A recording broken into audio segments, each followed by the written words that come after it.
Magandang araw kaibigan! Tuloy po kayo sa Felicidad's Channel. Sa mga kwento ng buhay at pag-ibig na hinalukay sa natatagong baul ni Felicidad.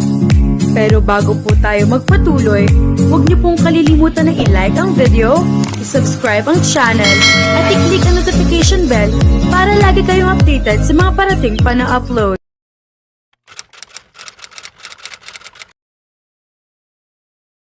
Sobrang naabala ako sa paghanga sa kagandahan ng babaeng nasa harap ko na hindi ko napansin na nandyan na siya mismo sa aking harapan. Pareho kaming matindi ang pagtitig sa isa't isa, hanggang sa hindi namin napansin na hindi kami nag-iisa sa silid. Ang isang paglilinis ng lalamunan ang nagbalik sa amin sa realidad. Hello, nandyan pa rin ba kayo ha? Ang pulang buhok na babae na may mapang-akit na tono na kumaway sa amin. Umiiling ako, pilit na tinataboy ang mga hindi ka nais-nais na kaisipan sa aking isipan. Hindi ko maintindihan ang nangyayari sa akin. Mabilis kong itinago ang aking damdamin sa isang ekspresyong walang emosyon. Tiningnan ko si Laila at napansin kong namula ang kanyang mukha, namumula siya, pilit itinatago ang kanyang mukha sa aking paningin. Napangisi ako. Mukhang naapektuhan ko ang matapang na babae. Ang cute niya. Oh, Kelly, tumahimik ka na, binitiwan ko sa sarili ko, pilit pinipigilan ang aking isip. Hindi ko maintindihan kung bakit kahit simpleng pagtitig lamang sa kanya ay nagdulot sa akin ng ganoong reaksyon. Alam ko lang na ang relasyon namin ay isang business deal, kaya kailangan kong kontrolin ang sarili ko. Kelly, ayusin mo ang sarili mo at tigilan mo na ang mga ganitong kaisipan. Laila, aalis na ba tayo? Late na tayo sa party, sabi ko ng may seryosong mukha. Habang tinitingnan ang oras sa relo, pilit nililihis ang aking isip mula sa kagandahan ng babaeng nasa harapan ko. O sige, tinakita tayo sa party, sagot ni Laila, sabay haplo sa balikat ng kaibigan bago kami isabay na lumabas ng kanyang apartment. Agad naming tinungo ang elevator at sumakay kami ng tahimik. Hindi pa kami nag-uusap matapos ang nangyaring pagtitig kanina. Kitang-kita kong nagiging awkward siya sa paligid ko. Oo naman, ikaw ang dahilan kung bakit namula ang mukha niya kanina. Huwag kang makialam. Tinutulungan lang kita na linawin ang sitwasyon. Hindi ko maunawaan ang nangyari kanina. Bakit ang simpleng pagtitig sa kanya ay nagdulot sa akin ng ganoong reaksyon? Ang alam ko lang, ito ay isang business deal at kailangan kong panatilihin ang kontrol sa sarili ko.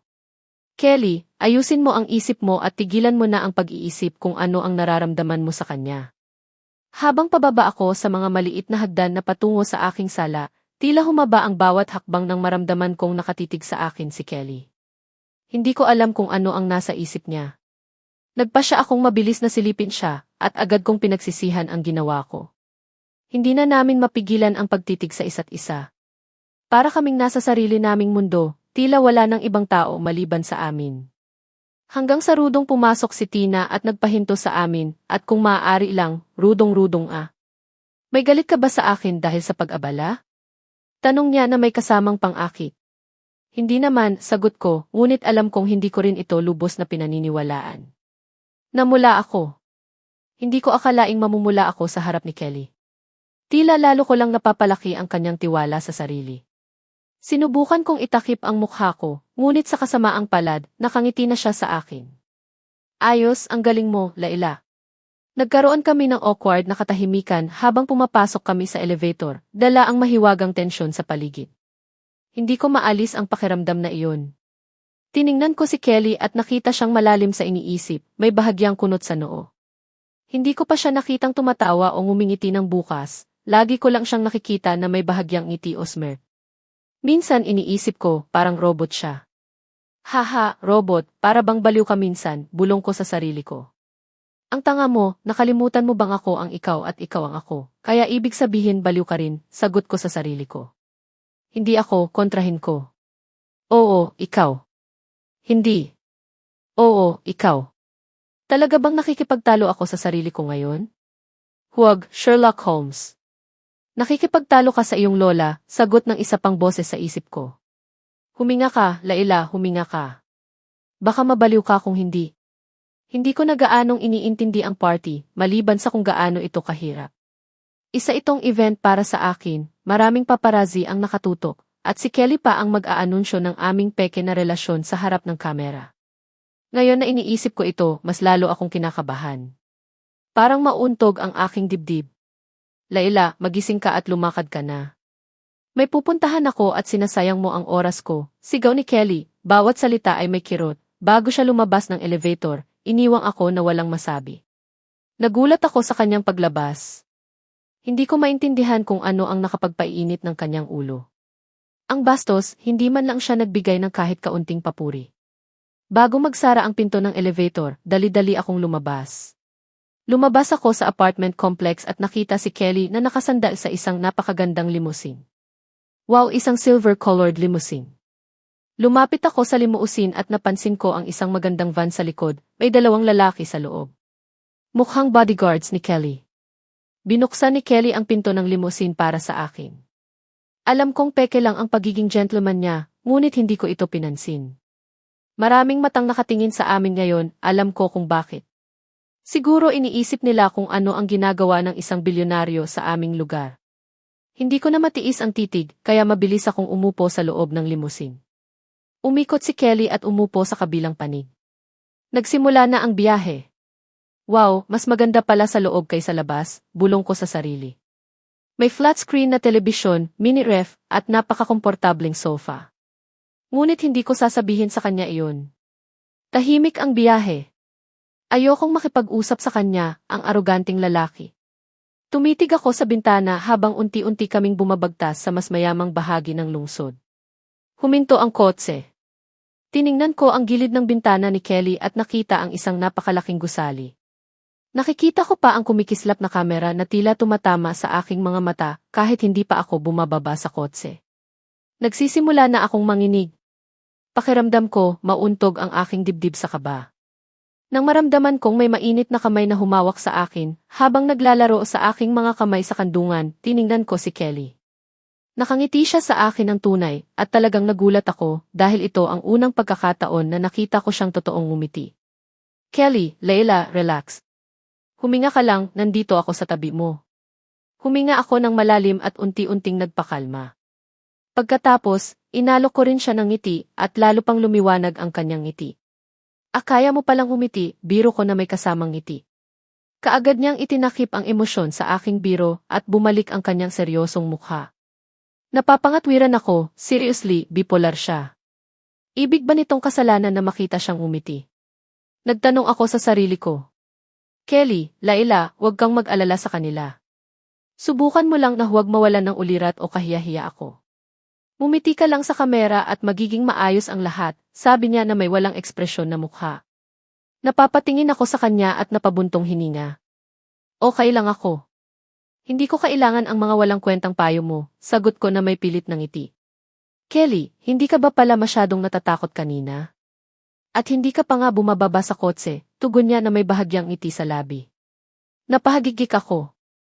Hayaan mo na lang, bulong ko sa sarili ko. Ipapakita ko sa kanya na hindi ako natatakot sa mga ganoong halimaw. Tinig sa isip, pero natatakot ka, bimbo. Hayaan mo na lang.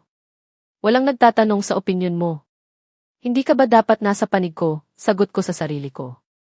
Tinig sa isip, hindi, lagi akong nasa panig ng panalo. Narinig ko iyan. Dapat.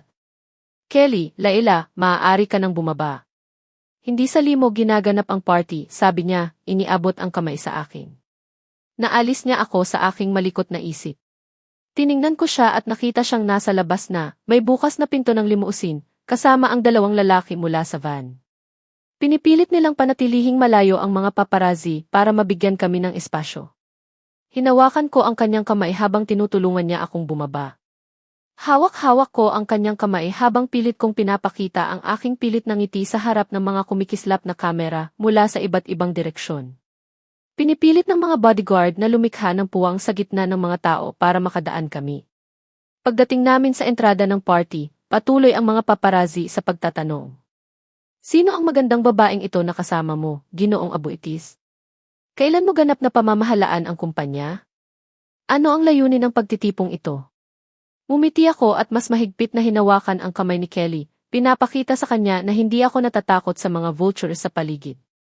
Pilit kong nilalabanan ang paghinga, umaasang walang makakaalam kung gaano ako kinakabahan sa loob. Ang magandang babaeng ito na kasama ko ay ang aking kasintahan at magiging ginang abuitis balang araw. Sambit niya na may bahagyang ngiti, sabay halik sa likod ng aking kamay para sa mas dramatikong epekto. Ngumiti ako ng maganda sa kanya at sumandal sa kanyang katawan. Ang simpleng kilos na iyon ay agad na napansin ng ilan mula sa paligid. Ang cute ng magkasintahan. Talagang bagay sila sa isa't isa. Mula sa karamihan. Ginoong Abuitis, para saan po ang espesyal na party na ito? Tanong ng isang reporter kay Kelly habang patuloy niyang tinitingnan ako. Napansin ni Kelly iyon at agad niya akong niyakap sa aking baywang, inilapit sa kanya at tumitig ng matindi sa reporter. Pasensya na, kailangan niyong maghintay para malaman, maingat niyang sambit habang hawak ang aking kamay. Panahon na para sa konting paghihiganti. Ang aking mahal ay siya ang naghanda ng kaganapang ito bilang sorpresa para sa akin. Biro ko sa kamera, pinapatingkad ang aking mahal habang nakatingin kay Kelly na may bahagyang naguguluhang tingin. Nang maunawaan niya ang aking intensyon, ang kanyang naguguluhang tingin ay napalitan ng bahagyang pagkabahala. Hanggang dito na lamang muna. Sana ay nag-enjoy kayong lahat sa party, wika niya na may seryosong ekspresyon, habang hawak ang aking kamay at sabay kaming pumasok sa loob ng gusali. Wow! Hiyaw ko nang masulyapan ang napakagandang dekorasyon ng bulwagan. Pwede mo nang isara ang bibig mo, Laila. Naihiya mo na ako, biro ni Kelly sa panlalait na tono. Tumili ako at sagot sa mahinang boses. Ikaw naman ang magsara, Kelly, naihiya mo ako si Kelly at dapat sundin mo ako. Napangisi siya habang siya ay namumungay. Hindi naman ako parang pengguwen na namamatay, pabirong sabi ko, inilabas ang dila sa parang bata na paraan. Baliw na babae, napapailing niyang bulong sa sarili. Bago ako makasagot sa kanyang komento, may narinig akong tinig. Kel, anak, nandito ka na pala. Tumingin ako at nakita ang isang matandang mag-asawa na papalapit. Ang babae ay nakasuot ng napakagandang puting off-shoulder gown at 3-inch na takong na nagpapahaba sa kanyang mga binti. Bagamat nasa gitnang 40 siya, kitang-kita pa rin ang kanyang kabataan sa hitsura. Ang kanyang buhok na kulay blonde ay nakaayos sa klasikong bun. Ang lalaki, kahit bahagyang nagkaedad, ay nanatiling gwapo sa maayos niyang suit. Magandang pares ang mag-asawa at kitang-kita ang pagkakatulad. Ang mukha ni Kelly ay bahagyang seryoso habang pinagmamasdan ang kanyang mga magulang at nagbigay ng maikling pagkilala sa pamamagitan ng pagtango. Mama, ang ganda-ganda mo ngayong gabi, narinig ko si Kelly na wika habang niyayakap ang kanyang ina. Tila tunay na masaya siyang makita siya. Ngunit hindi ko masabi ang parehong damdamin tungkol sa kanyang ama dahil sa nakitang parang estranghero ang kanilang pagbati. Kel, at sino naman itong magandang dalaga? Tanong ng ina ni Kelly nakangiti sa akin. Kel, anak, nandito ka na rin pala. Masayang bumati ang aking ina, palaging naglalabas ng ningning sa kanyang mukha. Halos nakalimutan ko na tinawag niya akong Kel sa publiko. Napansin ko ang matandang lalaki sa kanyang tabi, aking ama. Lumapit ako sa aking ina at niyakap siya sa gilid. Ang aking ama ay aking kinilala sa pamamagitan ng isang pagtango na kanyang sinuklian. Sila ila ay nakatitig sa akin at sa aking ama ng matindi. Halos napangiti ako sa paraan ng pagkinang ng kanyang mga asul na mata, na para bang mailiwanag na sumiklab sa loob ng kanyang isipan. Pinagmamasdan ko ang kanyang mga labi, malambot at banayad, at napansin ko ang galaw ng kanyang bibig habang pumipintig. Agad kong pinawi ang aking mga iniisip at tinigil ang sarili ko sa pagkamangha sa babaeng ito, dahil mas lalong lumalala ang sitwasyon sa aking pikaunting kaibigan na abala na nitong mga nakaraang araw. Napakaganda mo, tulad ng dati, mama, sabi ko sa kanya, sinusubukang ilihis ang aking atensyon mula kay Laila. Huwag mo na akong paikutin, anak. At sino naman itong magandang dalaga? Tanong ng aking ina, nakangiti habang tinitingnan si Laila. Isang pasakit sa buhay ko, bulong ko sa sarili ko, para lamang marinig ni Laila, ngunit bago ko man maipakilala siya, siya na mismo ang pumasok. Laila Cruz Ramos, napakagandang makilala ka. Ang aking mahal dito ay marami na akong narinig tungkol sa iyo, wika niya, nakangiti ng puno ng pagmamahal. Ano na naman ang pinaplano ng babaeng ito? Naisip ko sa sarili ko. Diba, aking mahal? Sambit ni Laila, may bahagyang ngiting mapang-akit habang nakatingin sa akin. Oo, tama iyon, mama, sagot ko, nakatitig sa aking ina, na tila tunay na nagagalak na marinig na siya ang aking kasintahan. Tiningnan ko naman ang aking ama, na mukhang hindi pa rin makapaniwala sa sinasabi ko. Diyos ko, ikaw ay mas gumanda pa kaysa noong huli kitang nakita. Noon ay isang maliit ka pang dalaga, at napakasaya ko na tanggapin ka sa aming maliit na pamilya, sabi ng aking ina, nakitang-kita ang kasiyahan sa kanyang mukha habang tinitingnan sila ila. Siya naman ay tila nawawala sa mga salita. Maraming salamat po, Mama, mahina at medyo kinakabahang sagot nila ila. Walang anuman, parang anak ka na rin sa akin, kaya tawagin mo na lang akong Mama, wika ng aking ina, may maliwanag na ngiti habang niyayakap sila ila na tila hindi komportable sa yakap. Sa loob-loob ko, napangiti ako sa sitwasyon, ang babaeng matapang kanina, ngayon ay parang natatakot na manok. Anak, sa tingin ko'y dapat ka munang huminahon. Natatakot ang batang ito, sabi ng aking ama, nakangiti kaila-ila habang inihiwalay siya sa yakap ng aking ina. Medyo nakakagulat dahil bihira ko siyang makita nang umiti para sa iba kundi para sa aking ina. Masaya akong makilala ka, anak. Ako si Gardo Abuitis, pero pwede mo akong tawaging papa, wika ng aking ama nang may banayad ng ngiti. Iniabot niya ang kamay para kamayan sila ila. Sandali lang, nakita ko ba ang aking ama nang umiti ng 2 beses sa isang araw? Sa loob ng 18 taon na nakasama ko siya, bihira ko siyang makita nang umiti sa akin. Nagsiselos ka ba, utak ko, bulong ng aking isipan. Hindi, binabanggit ko lang ang obvious na bagay, sagot ko sa sarili. Mag-enjoy ka sa party, anak, sabi ng aking ama kaila-ila, bago siya at aking ina ay lumihis upang makipag-usap sa ibang mga bisita, na halos hindi na ako pinansin. Halika, ipakikilala kita sa mga bisita. Makipag-usap ka lamang sa mga taong sasabihin ko, at tandaan, huwag mo akong i-embaras, sabi ko kaila-ila habang hinahawakan ang kanyang kamay. Huwag kang mag-alala, Kel, susubukan kong huwag kang i-embaras, wika nila ila, may bahagyang matayog na tinig, tila tinutukso ako. Hindi ko siya pinansin at pinangunahan ko siya sa mga bisita. Napakainip na talaga sa isip niyo laila. Naglakad-lakad na ako sa malaking bulwagan na ito ng ilang oras, sinusubukan na makasabay sa taong iyon, at hindi man lang niya pinapansin na ako ay naka-high heels. Ang ilan sa mga kababaihan dito ay tila nakatitig sa akin na parang biktima. Pagod na ako at gusto ko nang umuwi. Ano sa palagay mo, mahal? Tanong ni Kelly nakatitig sa akin. Tumingin ako pataas at napansin kong lahat ng mata ay nakatuon sa akin. Nakikipag-usap si Kelly sa ilang kasosyo sa negosyo, at ako na mainaligaw sa sariling isip kaya hindi ko alam kung tungkol saan ang kanilang usapan. Nang makita niya ang aking nag-aalalang mukha, agad siyang kumilos upang mailigtas ako sa posibleng kahihiyan. May problema ba, mahal? Tanong niya nang may lambing, alam naming parehong pinapakita lang niya ang palabas na ito.